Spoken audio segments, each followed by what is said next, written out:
Well, it's Matt, it's Jim, and it is a Thursday night. Actually, it's Thursday afternoon, I should say. Thursday night, we got some football tonight. Matt, I'll tell you what, buddy. If I may, I want to talk about uh, our bowl situation here. I Hmm.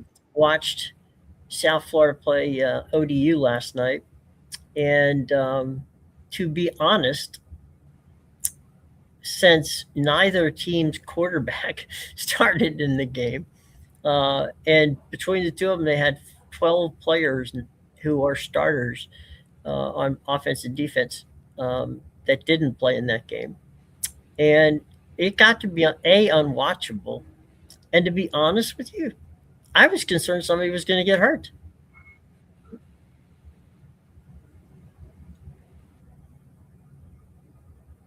Hmm.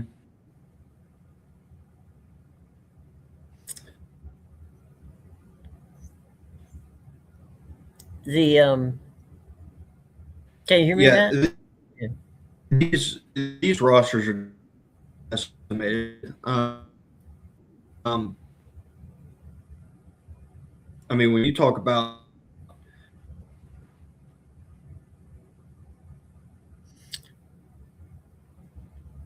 Well, we lost Matt there for a second. He'll be back. Game was final was Old Dominion by a score of 28-10. They beat USF.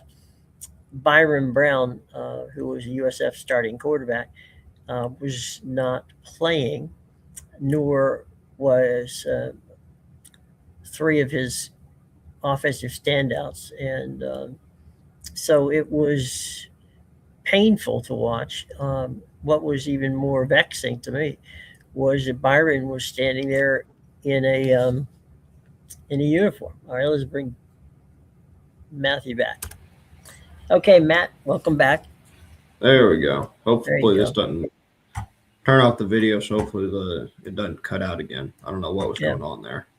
Well, sometimes with Um, gremlins in the area. I was just saying that um, Byron Brown, who and four other members of the starting offense for USF didn't play. And in fairness to ODU, their starting quarterback and at least two or three of his key players on their offense didn't play. So, it was not anywhere representative of either team. And the reason I was saying somebody getting hurt, um, the kid that started for South Florida last night, was a sixth year senior, and he had never started a football game. mm, And they're running Alex Golish's offense, which is oh, difficult to do without Alex Golish there. And it was you saw kids that were running routes that made no sense. They were in tackling angles. It's hard to explain. You know how this works. Tackling angles, if you don't know how you're doing it and what you're doing, you can hurt somebody. And yeah, there were three or four times the guys got tackled. I'm like, my God, I hope nobody got hurt. yeah. So there's one direction that is the obvious one that we're going to take, but there's another point that I want to touch on when you're talking about these Sure. opt outs, and it's a little bit of a broader point in the spectrum of college football, Hmm. and I think a point that people tend to miss in the discussion of like group of five teams and why they may not deserve an automatic spot at the table. Um, Hmm. the group of five teams now are not the same group of five teams that they were in the past. Like these guys, Hmm. Byron Brown's entering the transfer portal. It's not Hmm. official yet, but all signs point to him entering the transfer portal, most likely following his head coach to Auburn.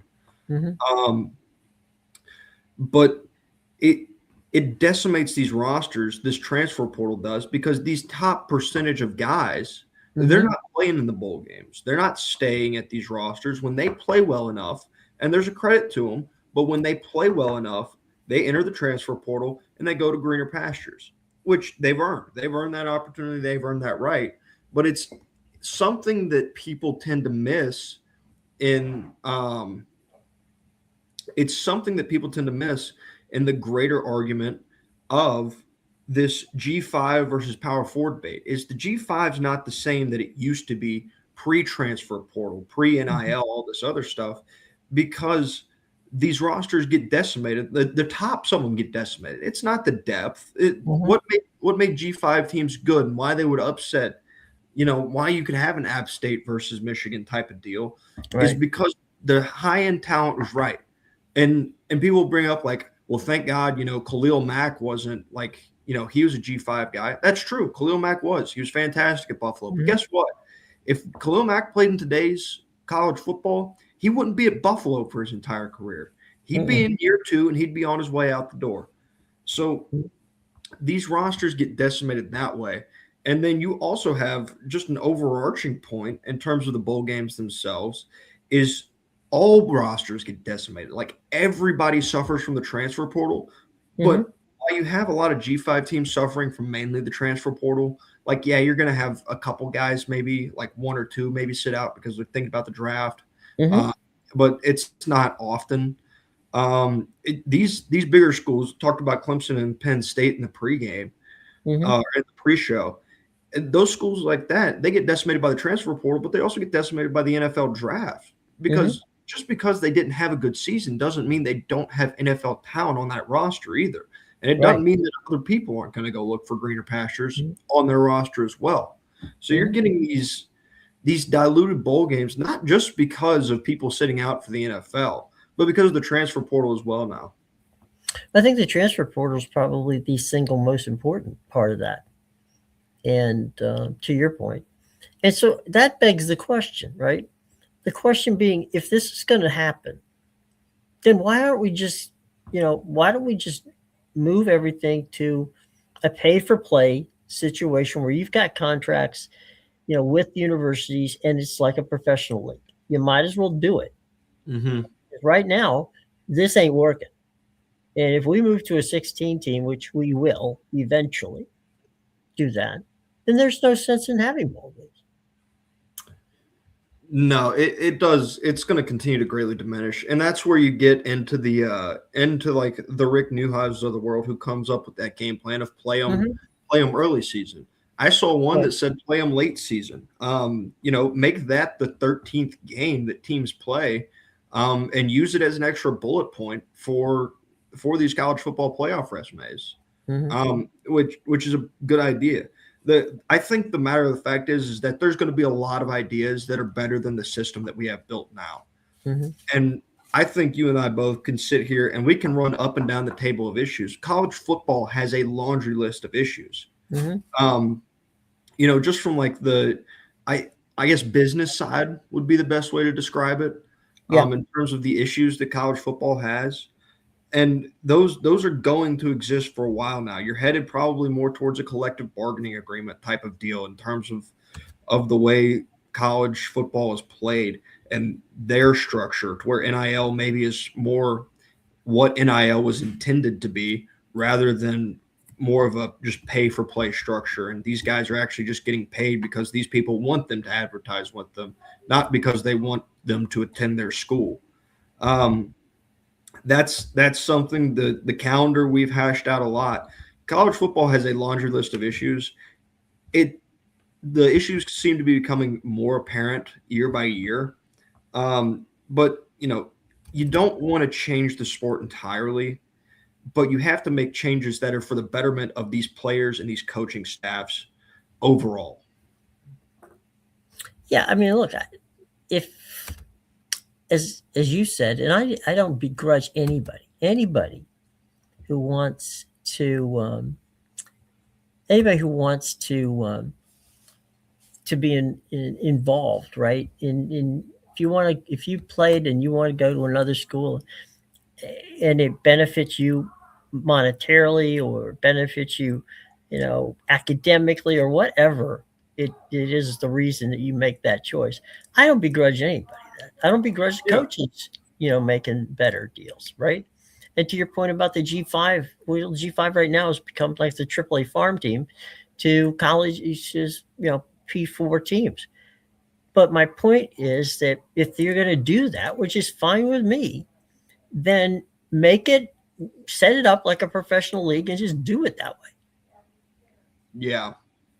And the bowl games, which, by the way, to be honest, and I'm being honest here, okay, I've had the pleasure of doing a number of bowl games over the years. 40 bowl games are ridiculous. There's no reason for that. I mean, it's programming for ESPN. It's good advertising. If you're gonna cut it down, right? Which, pare it all off. There's the Cure people last night. The Cure Bowl. Mm-hmm. They had to lose money on that deal. Okay, I mean, it just Orlando has 3 bowl games. Tampa used to have 3, but now they have 2. Jacksonville has 1. I mean, there's cities around the country that are tourist destinations that basically have them. But then you have the places like Birmingham, you have the places like Memphis, you have the places, where having a bowl game is something that the community really gets behind. And those are going to be the losers. And the other thing is that a number of these bowl games, the kids get to go. I mean, if you look at the Penn State game, in the Pinstripe Bowl against Clemson, what would it be like as a college kid to walk into Yankee Stadium and play a game, or walk into Fenway Park for the Fenway Bowl, right? Mm-hmm. But that now is nostalgically not going to happen, because I can assure you, because you had mentioned about monetarily situation, right? I assure you, advertisers are not going to pay for this. I mean, I'm guessing that ESPN is freaking, because they're going to go, okay, on one hand we get the playoffs, on the other hand we're going to probably lose 8 or 10 sponsors, because they're not going to want to pay for this crap that we put on the field. Yeah, and I'm not sure if ESPN would scramble as much, just because they have other stuff that they can program. Like the college basketball option is there for ESPN, and these like, they have Feast Week in reference to Thanksgiving, and they have some Christmas tournaments as well. So there will be college basketball that they could maybe replace their programming with. But I'm not as worried about the programming, Matt, as I am the fact that the money that these bowls, bring in, and the advertising that they bring in, is what I'm talking about. In other words, the sponsors of these bowl games, right? They pay ESPN that sponsorship, the cash, and then that cash flows out to each and every one of the conferences, because schools don't, unless you're Notre Dame, schools. Last night the American Conference got whatever money that was paid to USF, and ODU got are they in the Sun Belt? Or they were in the conference. I think so. Sun Belt. So the Sun Belt got the money. So I guess what I'm saying is, no, you're absolutely right about, does ESPN have the ability to put together a strong college basketball schedule and make up the programming. Perhaps they'll replace the bowl games with basketball games being played, in Birmingham and in some of these other cities where they're going to lose a potential bowl game. So maybe that's a possibility. But again, I think that unless kids are playing in the playoff, there's absolutely no reason these days, to your point, to try to prop up a bowl game that anybody who went to see it last night, or I'm sure in games to come, are going to say, why am I paying this money? Why am I, trying to support my team when my team isn't here? Yeah. And you talked about the pay that goes to these smaller conferences and some of these bowl games. That's something that's, as the bowl games shrink, you're going to get less and less G5 teams in these bowl games. And it's something that signals, more of that move to the NFL type model in college football. because as we move into these larger conference schedules, these FCS and these group of 5 teams, they get paid to go play at these big places. Mm-hmm. There's going to be less of that money to go around to Mm-hmm. all these teams. That's Yep. already apparent. And then when you start cutting the bowl games, like these schools and these conferences their funding is going to be impacted significantly as until we do really shift the model entirely.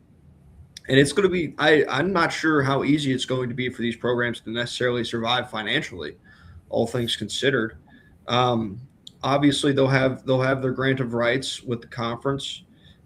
That'll bring in money, and they'll have their ticket sales, but all of these other channels of revenue are slowly starting to dry up in the new landscape of college football.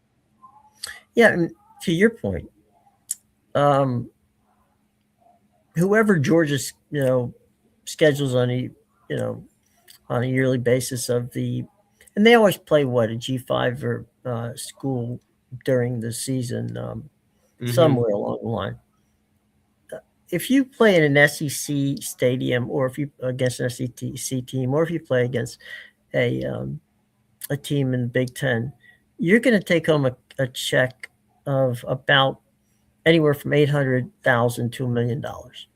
Okay, that is equal to a bowl game for a G5 school. So that's how important it is, and of course that money goes directly to the college itself, so it doesn't go to the conference. So again, these are incredibly important situations. But when you go to 9-game, play situations, as you say, it cuts down the opportunities for the bowl games to play. I'm sorry, for the G5 teams to play against these major colleges where they actually pick up a check and go home. Yeah, I just don't know how they'll replace this revenue. The G5 is going to have to come up with their own model when the Power Four eventually goes to its own model. Maybe you have something in the way of the Division II is the only, well, Division II and Division III obviously are NCAA championships still. I think that's what people forget about March Madness. Like at the end of March Madness, they don't hand them a different trophy. They still get the NCAA championship trophy. Right. Yeah. College football is different from every other sport in that aspect. So when the Power Four, it seems like inevitably branches off, does the NCAA approach these guys and give them a tournament? Give them a postseason in the way that they do Division II football, just at a little bit of a higher level. It's definitely a thought. I mean, there's nothing wrong with it. I would like to see, honestly, if they're going to go to an NFL type, deal, I'd like to see them adapt the English Premier League system, where the bottom feeders of the quote unquote NFL type drop out if they're not competitive, and the teams that go up could go up in into the NFL are coming from the G5. But I think the G5 championship, like you said, like an NCAA deal, makes a lot of sense. I mean, it gives them something to play for.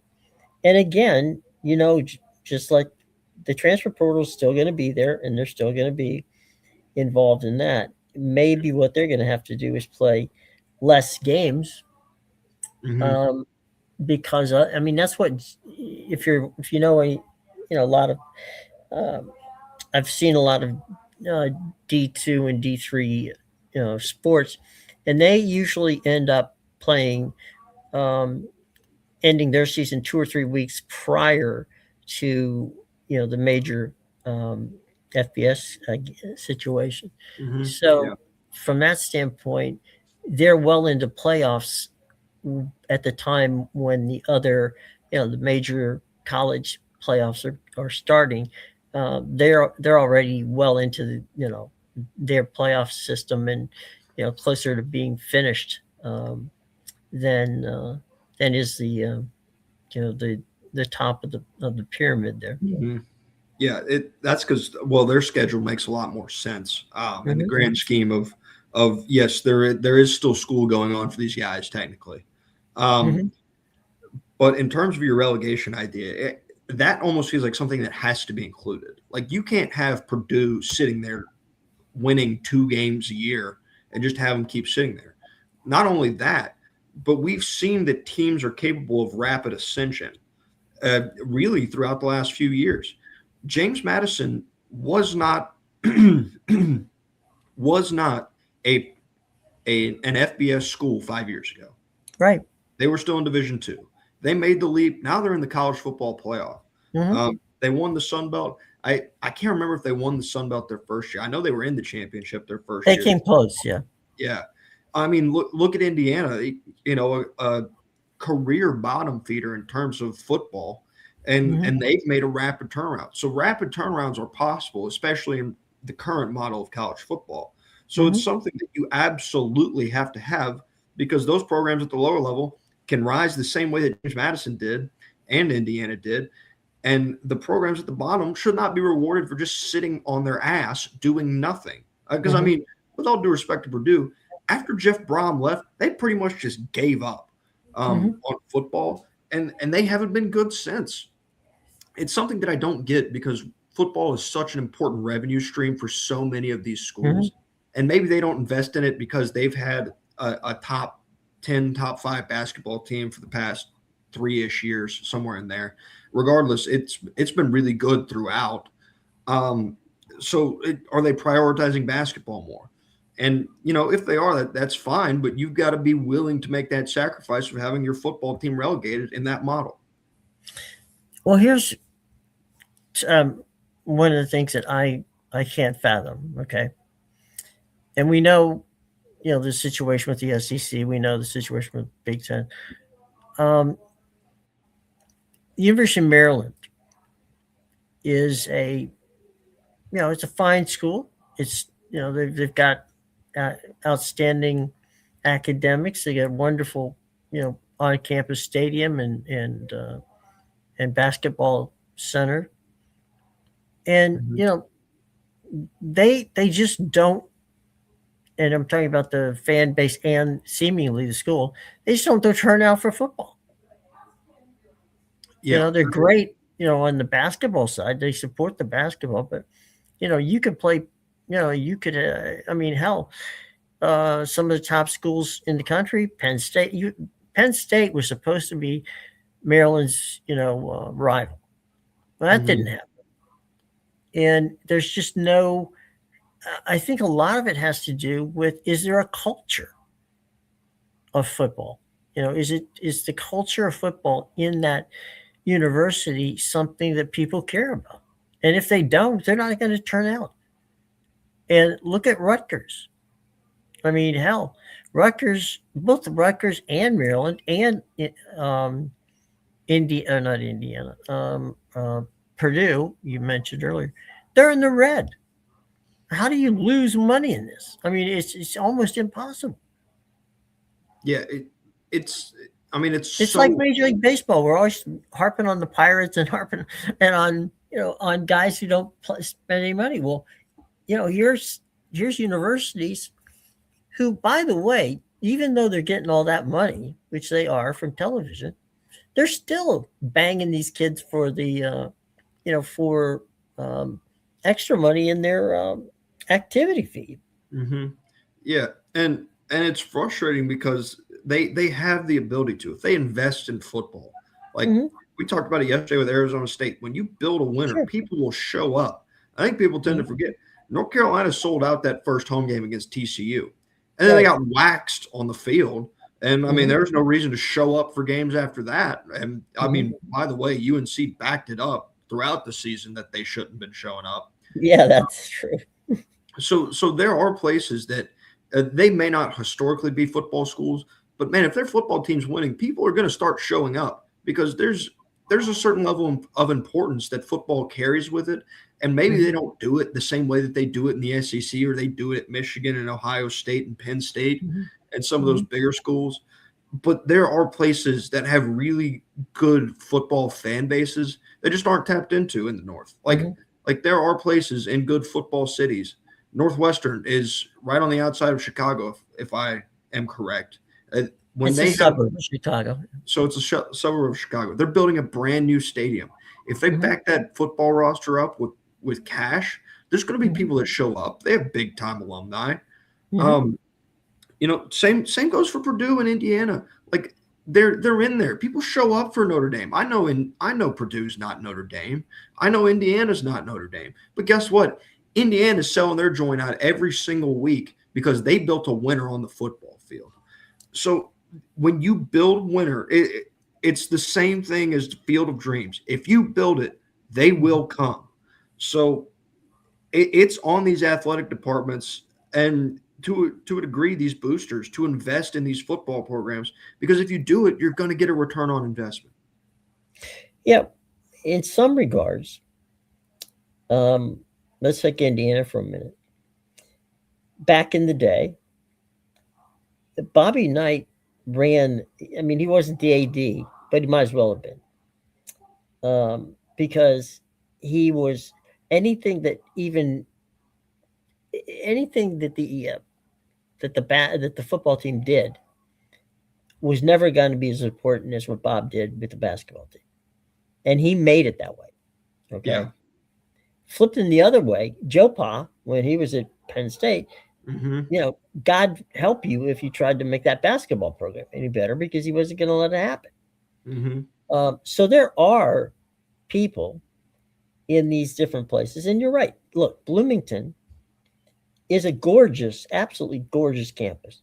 They have a lovely football stadium there, and now people, as you say, are showing up, and they realize, you know what, this football thing is pretty cool. Let's keep going on with it. Let's build it.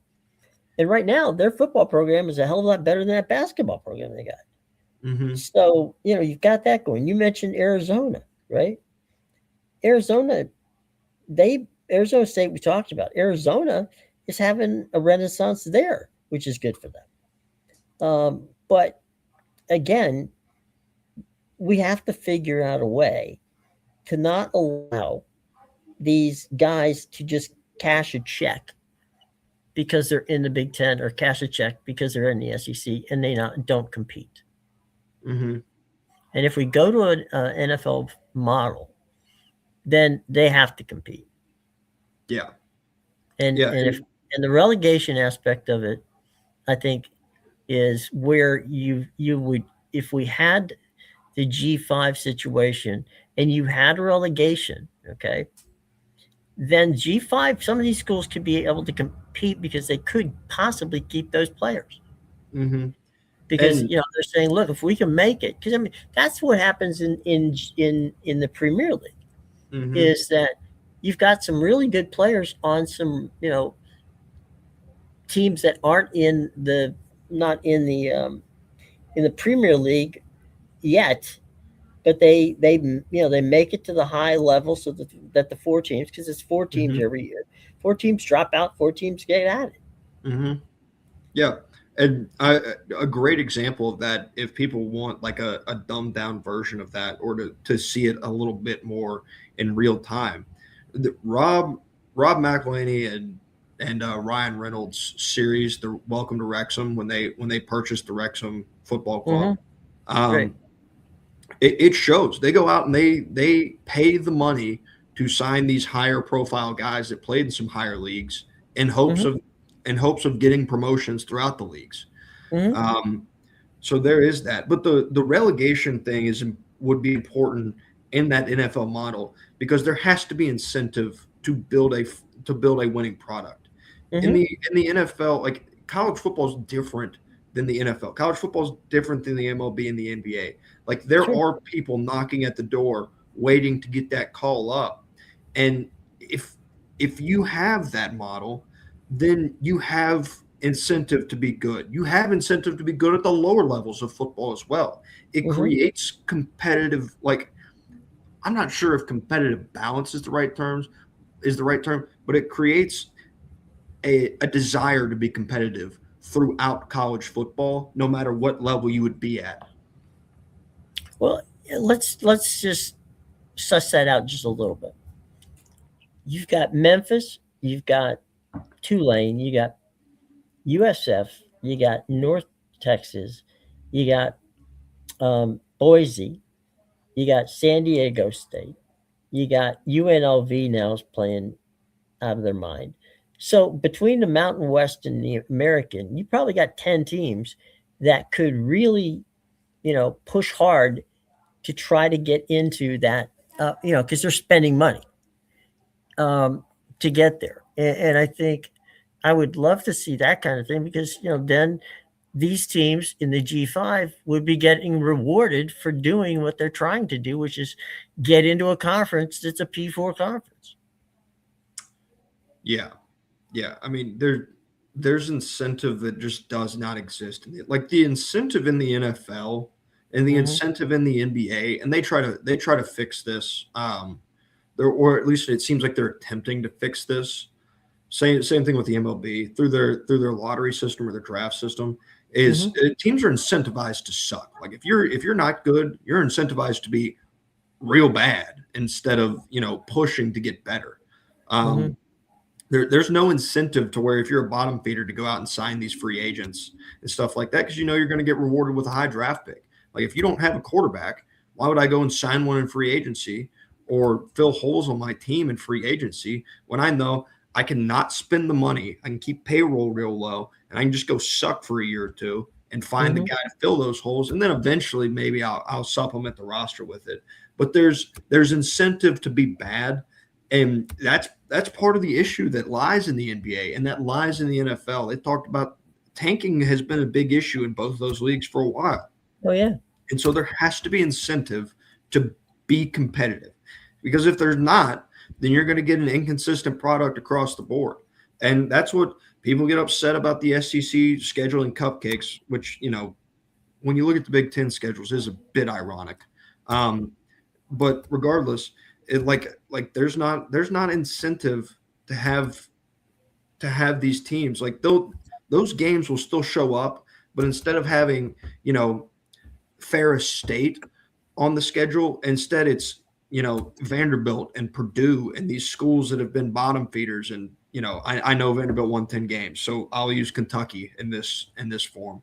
So you've got Kentucky and Purdue and these bottom feeder schools. They don't have really an incentive to be better unless for some reason a shift in thought comes from the boosters and they give it financial backing. Like there's just no reason to do that.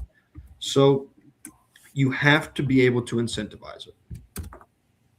Yeah, and I don't know. I mean, I give credit to the guys at Vanderbilt because they got it right. They realized, okay, wait a minute, we got a little lightning in a bottle here. Maybe, just maybe, we can benefit from this. Mm-hmm. And I think that helped them tremendous. Yeah, yeah, it absolutely did. Like I put out the when I was talking about Diego Pavia and why he should win the Hmm. Heisman. And by the way, given his actions post, it probably a Hmm. pretty good thing he didn't win the Heisman. Um, Yeah. Between him standing on his tippy toes and shooting his shot at celebrities and being upset with the voters on social media, all that Hmm. other stuff. But it is interesting because that is a job interview for him, and he just went up there and bombed it in every aspect. But I talked about he gave substance to Clark Lee's pitch. Like Right. there's substance behind what Vanderbilt's done now. Like it's shown that it can happen. So and the same thing with Indiana is there's substance to Kurt Signetti's pitch. Like when it was fun when he came in and said, "Google me, I win." And everybody's like, "Yeah, man, but you're in Indiana." And then he did it the first year, like, all right. And then he does it a second year. Now you got real Mhm. substance behind it there. So there's tangible evidence to point to where when you do invest in this stuff, it will work out for you. Hell, and he goes out and beats Ohio State. Yeah. Yeah, That's not exactly. that's not something that Indiana does often. No, no. I mean, they continued to shut Ohio State out of the Big Ten title. Yeah. Ohio State hadn't won one in what is it, 4 years now, Yeah. 4 or 5, Well, somewhere in if that you add, neighborhood. yeah, if you add the Michigan and the Indiana together, yeah. Yeah, yeah, because it went Michigan 3 years, Oregon, Indiana. So it's been Right. 5 years since Ohio State won a Big Ten title. Mhm. And they kept that run going. And we talked about it earlier in this week, but I'm not sure there was a talking head who got behind a microphone and was like, yeah, Indiana's going to win this football game. Right. Unless they like graduated from Indiana. Right. So And even then, there is proof that this stuff works. You just got to be willing to invest in it. And right now, there's a lot of people aren't. yeah, I mean, well, a lot of people haven't got the concept that we talked about here in a number of ways, and that is you got to hire what in essence is a GM from, probably the NFL, former GMs. Um, USF put their guy, Rob Higgins in. Rob has the title of CEO of athletics, and they're running it like an actual franchise. They're running and that's all that's basketball, that's everything that's on the docket. But they're running it like professional franchises need to be run. Some of these universities still have the AD there, and the AD, is looking up and going, all of this stuff is something that they're totally unaware of how to handle it, and it shows. I mean, because you can give all the money in the world to any of these universities, but if they don't know what to do with it or how to properly allocate it, it's not worth it. You might as well take that money and invest it in, heaven forbid, the academic aspect of the university, because otherwise, you're just wasting your cash. Yeah. I'm just going to throw this out here because it's breaking news. Former co-defensive coordinator at Georgia and off-field analyst for a little while, Will Muschamp has agreed to take a position as the defensive coordinator at Texas. Okay. It literally I got a text about it a minute ago, and now it was public, so I wanted to fill that in. Will's good. Will's a good guy. He is. Not only is he a good guy, he is a fantastic defensive coordinator. He was at Florida. Remember, he was a head coach. Yeah. I mean, he was at Georgia when their defense was really good. What a lot of people don't realize is he logged a lot of hours last year for Georgia on the week of that Texas game when their defense looked different. So he is a critical factor in really the success of Georgia's defense. In his time where he was the co-DC, he had an impact last year as well. It was just not as well seen, I guess. And he's going to go there, and Texas defense is going to get better. It's good defense already. It's a really good defense, especially talent wise. Schematically now, though, they're going to be sound. He is a fantastic defensive coordinator. It goes back to some guys are just really good coordinators. Will Muschamp, he was a fine head coach. He wasn't great and he wasn't horrible, but he is a great coordinator. I will say this: I have not met anybody who has a bad thing to say about Will Muschamp. And in college football, that's rare. Somebody is going to say something, even if it's wrong, they'll say something. But Will is one of those guys who everybody likes. Yeah. So there's a lot to be said for that. There is, and it'll go a long way to Texas's struggles this year. Yes, they had them on offense, but their defense didn't really help them at times. They were leaky on the back end a lot. So they had their problems defensively this year. It's a move that's going to definitely push them back towards I think there could be a school of thought out there that Steve Sarkisian's like top end run maybe was starting to dwindle a little bit with the results that they had this year. Not that the results were bad either, but it's one that's going to push them back into the forefront of the college football playoff discussion going into next year. Well, I mean, at least they identified the problem and went out and got somebody who was good to fix it. Yeah, well, they ID'd their problem on defense. Now we'll see if they can work with Arch and figure out their problems on offense. Well, that's another story for another day.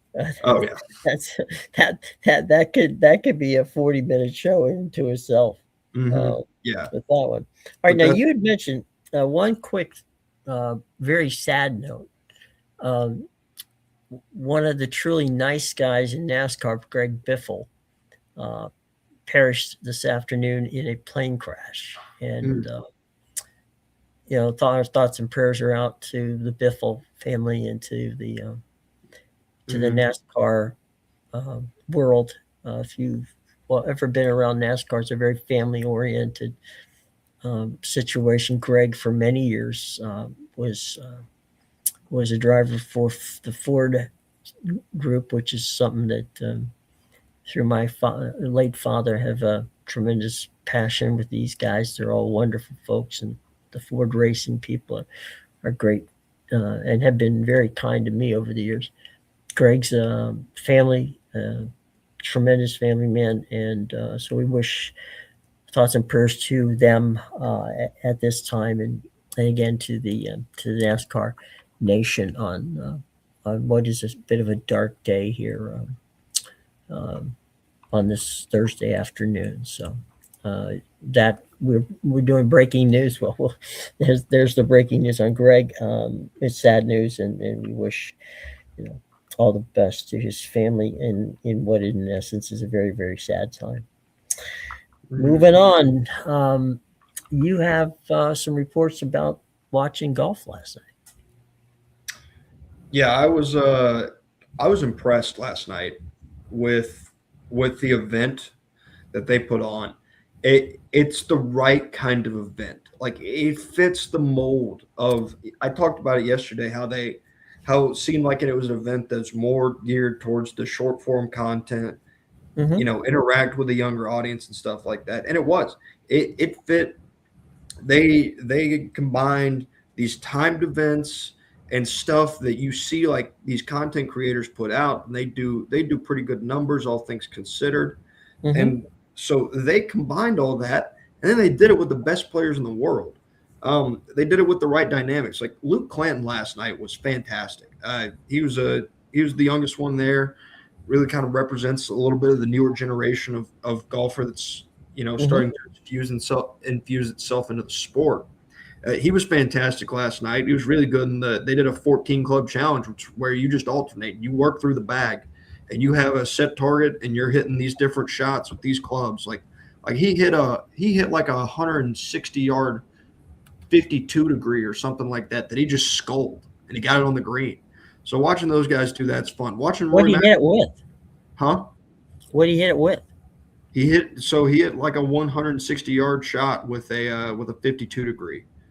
He just Oh, He just bladed okay. it, and he bladed it and he cut it. That's the so they tried to hit because like they stuck him about like I think it was I think they said it was like 155 yards, something like that, Mm-hmm. out with wind against them, somewhere in that neighborhood.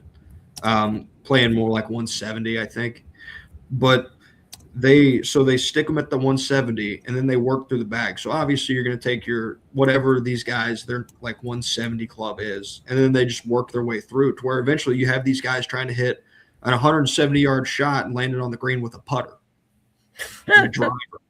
And it's different, but it's the type of entertainment. So you have that stuff. You have Roy McIlroy like sprinting and jumping in a bunker trying to finish a hole as fast as they can as a team. It was a different event, but it was an exciting event, and it's one that, if they utilize it correctly, is something that could be really good for the overall viewership of golf. It's funny you mentioned that. How many times have you know we the amateur, the average hacker, right? Hmm. Um, you know, said bet a lunch or something. I bet you can't take a putter and hit the green from here, Hmm. or a 9 iron, and tee off with a 9 iron and figure out how far you're going to go with it. I mean, just basically playing around with the clubs that you have in the bag, right? Hmm. And and that's just something that people do, and I think that's entering that into the entertainment aspect of it, I think, golf into itself is a bit dry, you know. Hmm. It's hard to the personalities don't come out as much because the your the crowd and its proximity to the players is not. I mean, you see it on TV. Yeah, they get close, but they really don't get that close. Um, and and, um, and it's hard to keep track of Hmm. it. So, I think anything you can do to make people more excited about what they're doing is a definite plus. Yeah, and that was another aspect that was really good last night. All eight of them were mic'd up. So you hear these guys talking to each other, and Hmm. you get to see their personalities coming through as they're playing these games, Hmm. and you know it was really good. It was really good for the game of golf, and if utilized correctly, it can be great for the game of golf moving forward. On another note, I thought it was really Hmm. interesting. The final challenge that they ended it with was the captain's challenge. Okay. So Scotty and Rory hit 10 shots from 10 different places. They started like 200 yards out, worked into like Hmm. 175, 150, Hmm. on and on. And it seemed apparent that we learned just how important Ted Scott is to Scotty Scheffler's game. Either that or just how bad of a caddy Luke Clanton is. That's funny. Oh man. Um, where's Bones when you need him, right? Yeah. The the one of the things that I've been impressed with, and I know some people out there have paid attention to it, some have not, is golf has tipped their toe in kind of what you're talking about with the miking and with the interaction with ESPN doing the following of the foursomes, which they've done, and the twosomes Mhm. whenever it goes to the weekend. And Sirius XM Radio has done an outstanding job of being in the moment with some of these guys with the audio. It's not as much on the CBS or NBC shows, but you know it's the kind of thing Mhm. that you want to see personalities, right? I mean, that's how we come to like players, and no matter what sport they happen to be, is how what's the personality. And golfers are hard to get a read on their personality as to what they Mhm. like, what they're like off the course. And we all, I think right now, to me anyway, the Rory's got a personality that some people like, some people don't. Um, I think Bryson DeChambeau is somebody who has become a fan favorite in large part because of his personality. Mhm. Yeah, I mean that's what like last night was a great showing for just in terms of like viewing their personality. Luke Clanton, great great to see his personality on more of like a national television type scale. Shane Lowry, he's done stuff like they do the TGL, so you've gotten to see him some as well on a bit more of a national stage, mic'd up. But I mean he's a great personality. He's a really good entertainer. um, so these guys, it allows their personality to show through, and it's great for the game because it allows you to connect with players. And when you connect with players, you feel more connected to the game, and you're more apt to watch. Right.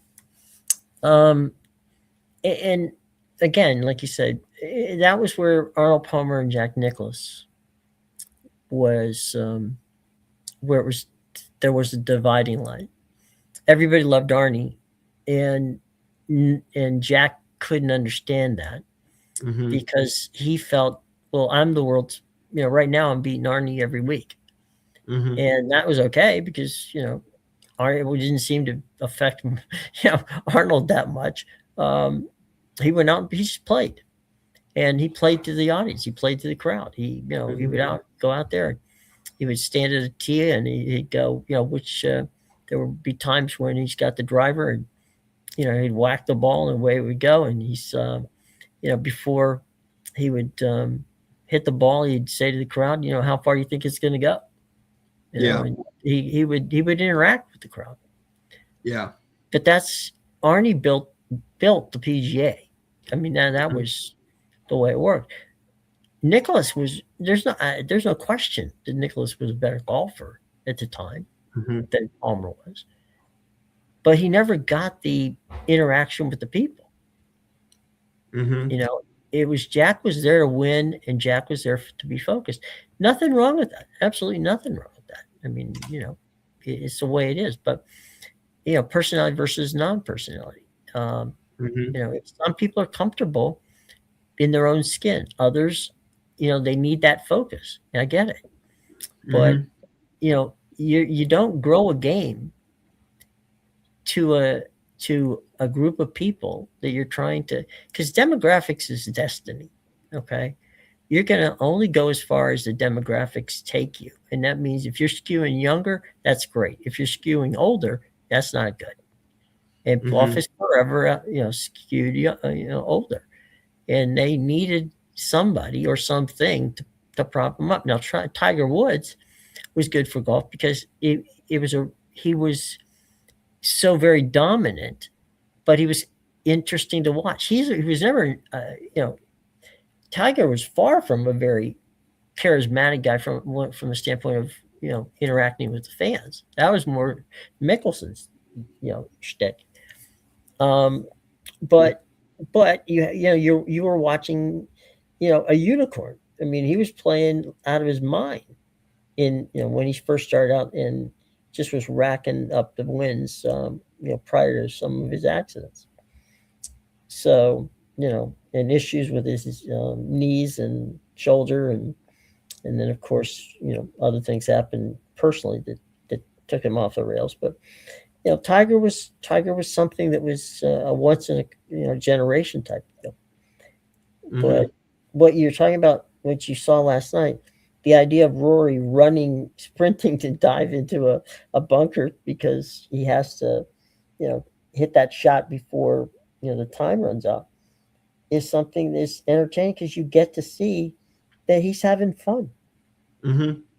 Yeah, and that was aside from the personalities coming out and like the different is they all seemed like they were having fun, like they were enjoying what they were doing. And golf, for all that it is and the sport that it is, which I enjoy the serious aspect of it, but it is a very serious sport when you're out there. Like nobody's always laughing, having fun, unless you're Scotty Scheffler and Haotong Li, who actually was in it last night, right?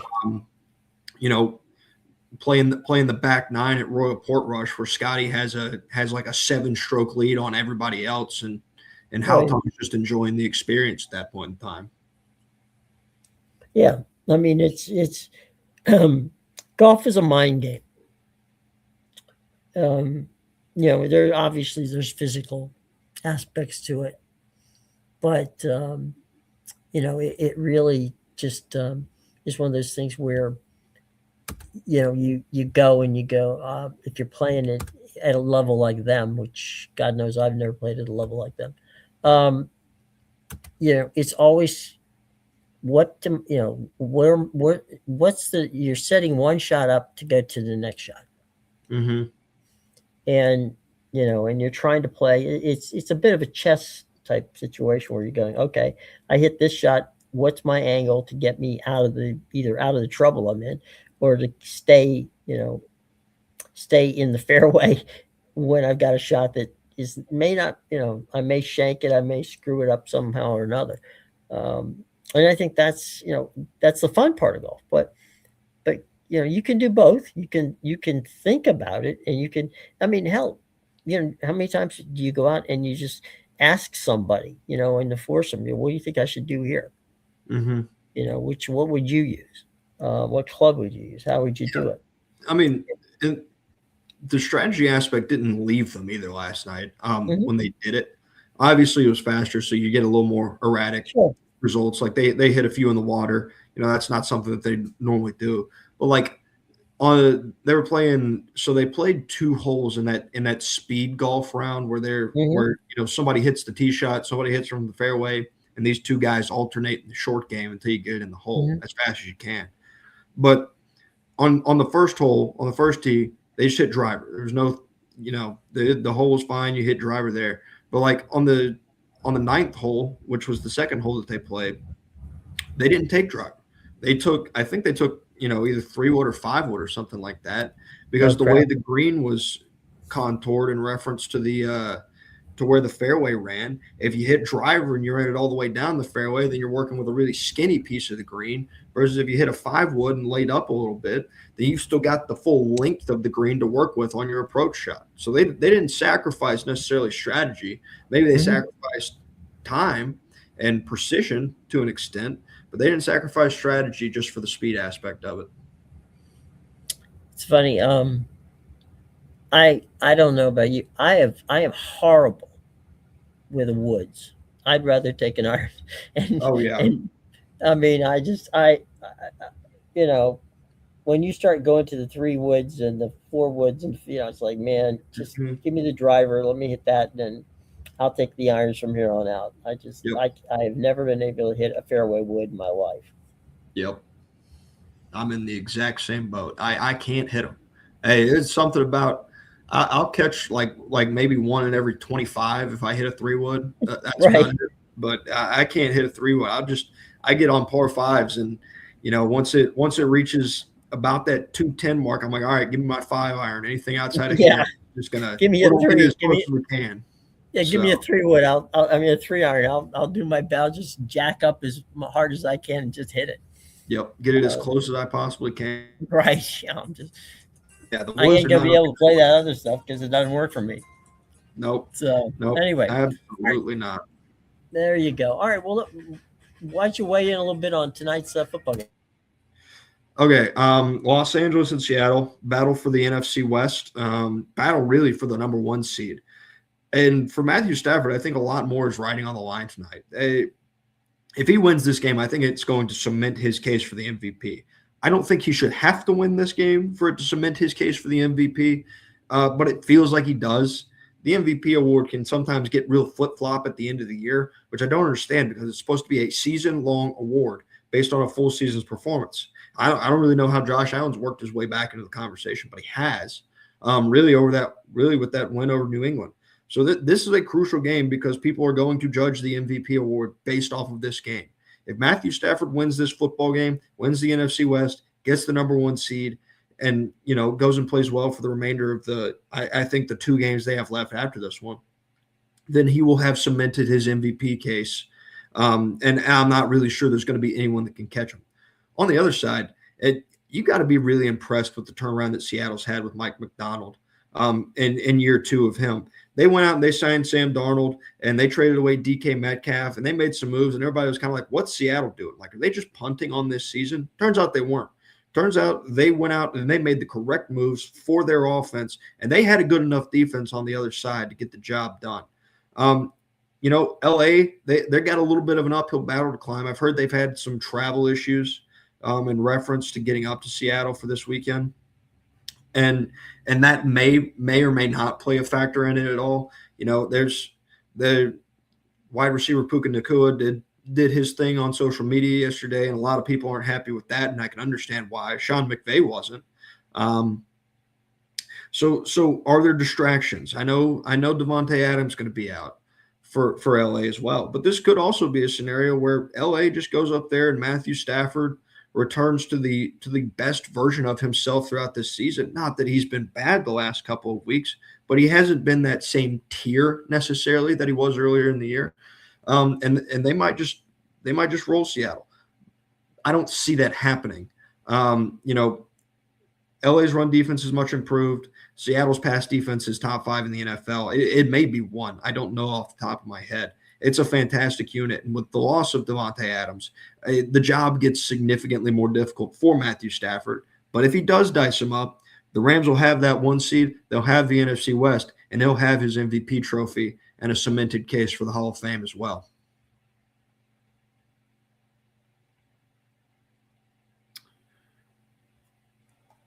Well, I guess Jim isn't with us.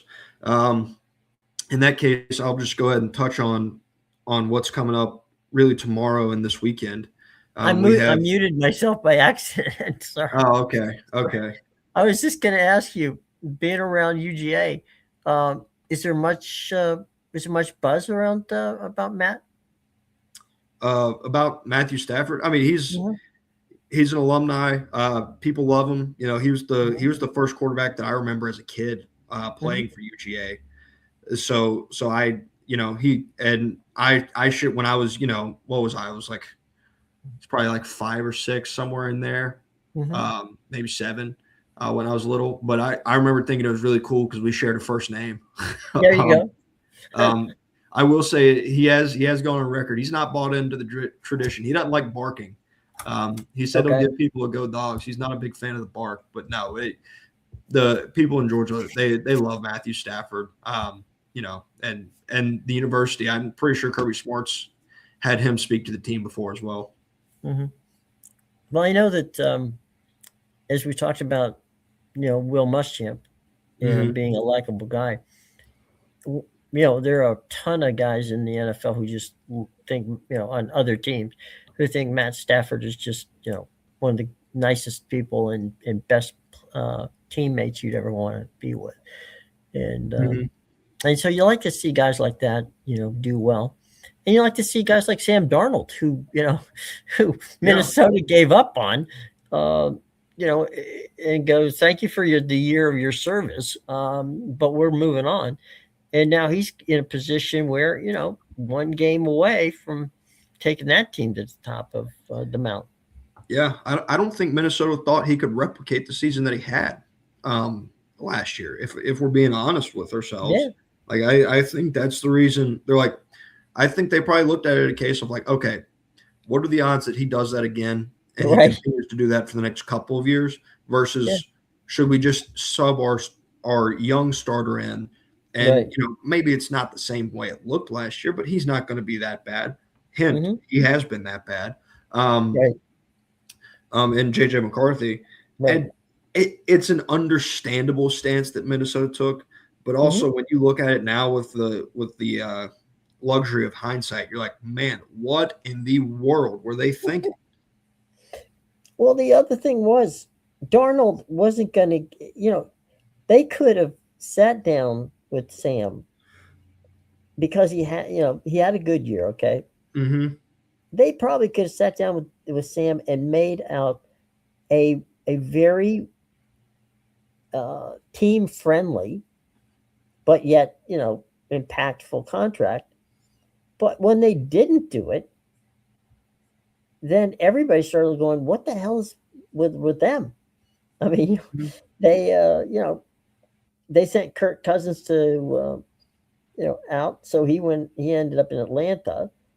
Darnold's out there, what are they thinking? And so Sam signed with Seattle.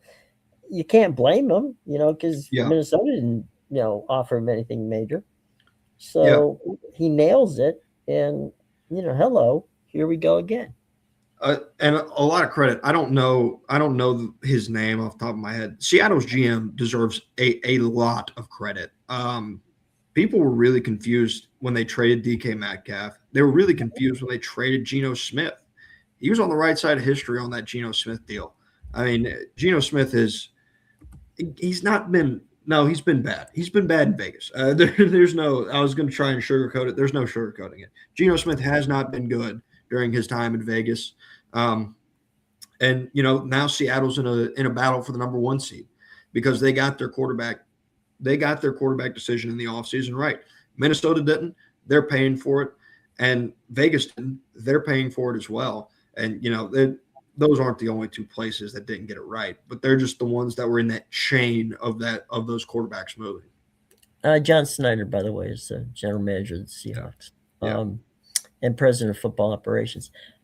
You know, Gino, Gino's a career backup, and that's not me throwing shade on him. Mm-hmm. It's just that Gino can get you a win or two here and there, filling in. Hmm. but he's no long term, or even for that matter, one season quarterback. He's not gonna, you know, he just is. He's a Trent Dilfer, okay, Hmm. and you know, Trent is a journeyman quarterback who is, for most part, not gonna hurt you, but you don't want to hang your, and he's got a Super Bowl ring, so Hmm. but you don't want to, he can manage a game. He's not going to win a game for you, meaning he's not going to carry the team to a win, Yeah. but he's not going to hurt you, when he manages the game. Well, I don't Uh, know if you watched Geno Smith playing football this year. He'll lose you a game. He loves that, throwing interceptions. He was a big well, fan of yeah, that this year. well, So yeah, he's had his issues. There's no question about that. yeah, But a lot of that too is play calling and coaching, and putting him in positions where he just simply can't um, execute. yeah, And no, you not know, not to keep ragging on Geno Smith right? because that offensive line in Las Vegas was awful as well, and his Well, his stable of weapons for a majority of the year yeah, was a Brock Bauerless receiving core that then traded away Jacoby Myers, his top weapon, at the deadline. So it's not like he was working with great tools to begin with. right. Uh, so mistakes were to be expected out of Geno Smith this year. Yeah, and when you don't have those kind of people around you, and when you're running for your life, which is not going to be easy for Gino. He's been in the league for so long that running is a bit of a chore for him. He's Hmm. also not one of the biggest quarterbacks in the league either, so that doesn't help. So again, Vegas is just they're doing what Vegas does. I mean, in this case, I shouldn't just say Vegas. I should say the Raiders. They do what the Raiders do, and that is, they try to find players on the cheap and hope that they pay off. There's no major investment being made out with the Vegas team, and which is ridiculous because they're raking in money hand over fist from that stadium out there. Hmm. Yeah, it was an interesting offseason strategy from Vegas because it almost felt like they kind of not fully based on the moves they made, but they did a little bit of the we're going to push our chips to the middle of the table and go all in. Right. When you sign Pete Carroll to be your head coach and you get Geno Smith to be your quarterback, Hmm. you don't know how many years Geno Smith has left. He Right. doesn't have a whole lot of tread left on the tires. And I mean, for the love of God, Pete Carroll is how old is he? Pete's He's 62. he's how old? Hang on a second. I'll look it up. I thought he was like 74. He might be. But I mean, he's the oldest active head coach in the NFL ever, um, breaking Belichick's record. So these weren't moves for long term on You're either. right. He's 74. Okay, so these weren't long term moves on either of those deals that they brought these guys in on, and yet they still seemingly kind of went all in on them. In a confusing move when you still had a bad O line.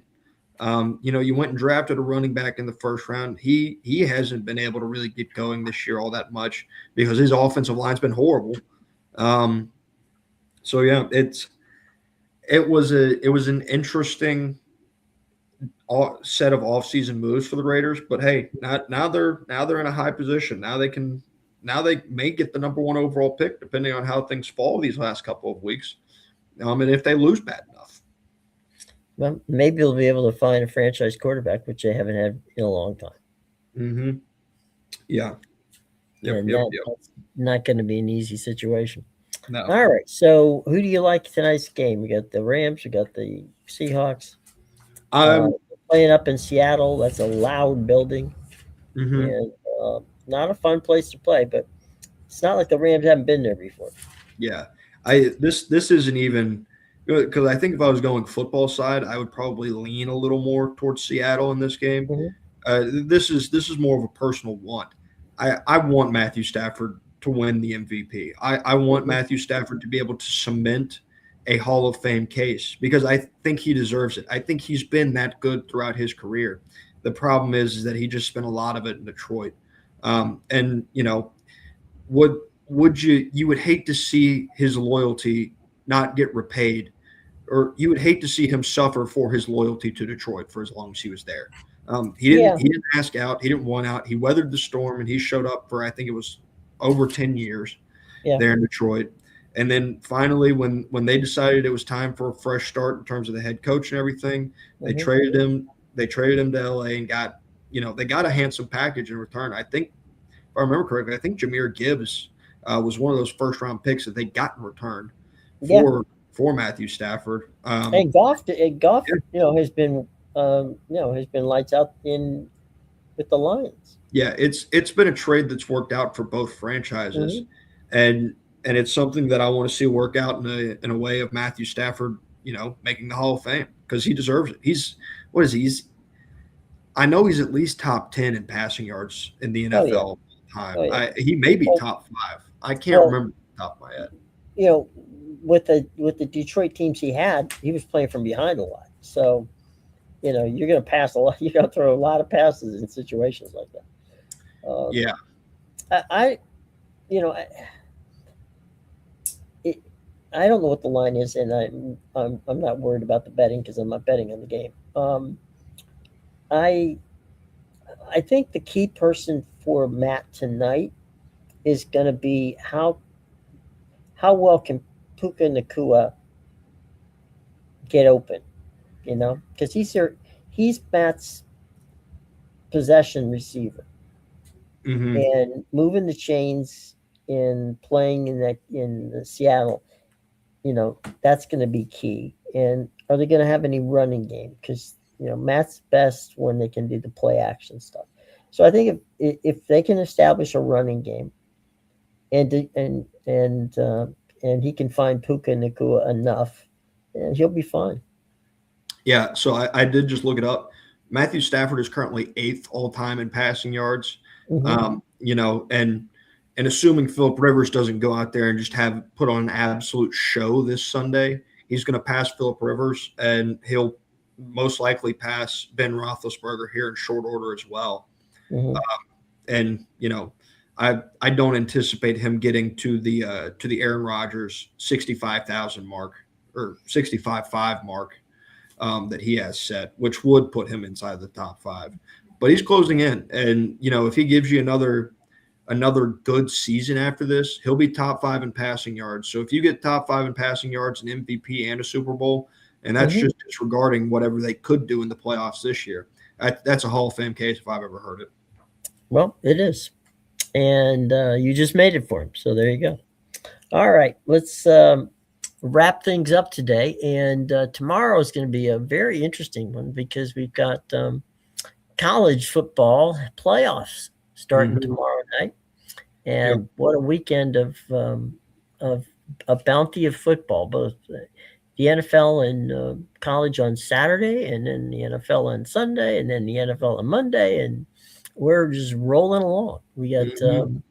a ton of football coming up in the next 2 weeks in the middle of the week. So that's going to be some fun stuff. Any final thoughts before we get out of here? No, I should have full college football playoff game by game breakdowns live on Sports Talk Florida tomorrow. A couple Good. of them are live. One of them's live already on Sports Talk Florida. I may go back and refresh that one so it's at the top. That way, Mhm. fresh on people's minds and everything like that. But yeah, I'll have a breakdown of each game, and I talked about it yesterday. I said I went in and I looked at some stats and I tried to find a path. They're narrow, but there's pass for these G5 teams. I Mhm. wouldn't bet on it. I wouldn't bank on it. In fact, I'd be more likely that they get blown out. Mhm. But there's always a chance. Yep, absolutely. All right. We'll see you tomorrow, guys. Hope that you've enjoyed the day, and be careful out there. We will see you tomorrow.